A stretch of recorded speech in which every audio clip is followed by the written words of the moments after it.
What if everything around you, every face you've seen, every word you've spoken, every moment you've ever lived, wasn't real? What if your memories, your dreams, your fears were nothing more than data? What if your entire life has been running on a cosmic supercomputer? Tonight, we dive deep into one of the most mind-bending and controversial conspiracy theories of the modern age. Are we living in a simulation? And if we are, who or what is running it? Let's start with an unsettling thought. How would you even know if your reality was fake? If your senses can be manipulated, if your perception of time, space, and cause and effect is programmed, then how can you trust anything? The simulation hypothesis proposes that everything we experience is not base reality, but an incredibly advanced artificial simulation. We are digital beings in a virtual world. This theory is no longer fringe. In fact, some of the world's top physicists, philosophers, and tech moguls have publicly stated that the odds we're living in base reality are close to zero. Elon Musk once said, "There's a 1 in billions chance we're in base reality." Why? Because the trajectory of human technology suggests that eventually civilizations will develop the ability to simulate entire universes. If it can happen, probably already did. Now think about this. In just a few decades, we've gone from Pong to photorealistic open-world games. What happens in 1,000 years? Or 10,000? Wouldn't it be possible to simulate consciousness itself? Entire histories, societies, planets, fabricated in intricate recursive layers of code? If any civilization in the universe reached that level of tech, then they could run millions, perhaps billions, of simulations. And statistically, we're more likely to be one of those simulations than the original. But here's where it gets darker. Certain glitches in our reality have been documented for decades. Events that defy physics. Déjà vu, time loops, Mandela effects, people recalling facts and memories that contradict the recorded world. Entire populations once remembered Febreze with 2 E's. The Monopoly man had a monocle until he didn't.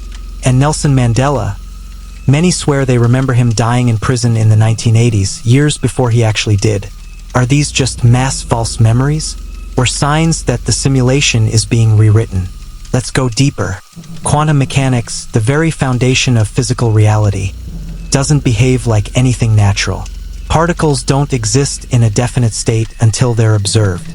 Until they're measured, they're both everything and nothing. Some physicists now argue that this isn't chaos. It's code.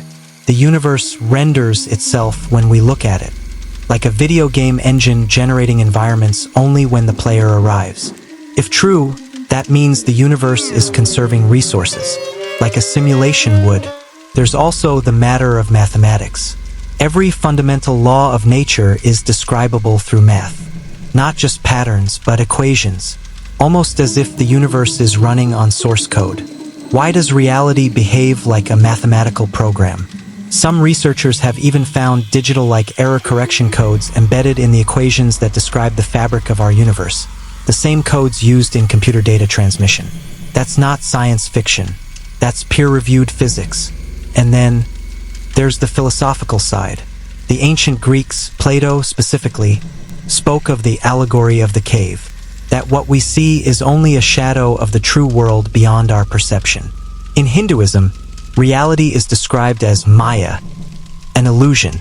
Across cultures and religions, there's always been a whisper that what we see isn't real, that we're being guided, tested, or observed.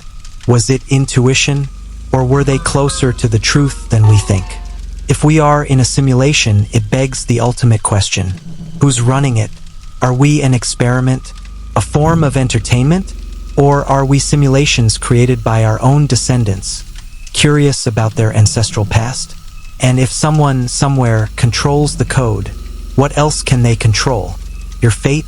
Your death? Your very thoughts? Would we even be able to tell if they changed something? Now, here's the most unsettling thought of all. If we are in a simulation, what happens when the simulation ends? What if déjà vu is a system ping?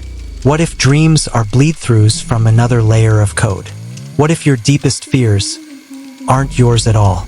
And what if you've already lived this exact moment, 1,000 times?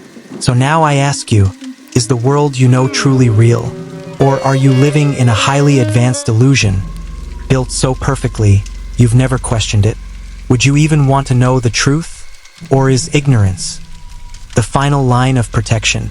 Let us know what you believe in the comments, because maybe, just maybe, this moment right now was programmed for you to hear these very words. And the question is no longer, are we living in a simulation? But rather, what happens when we wake up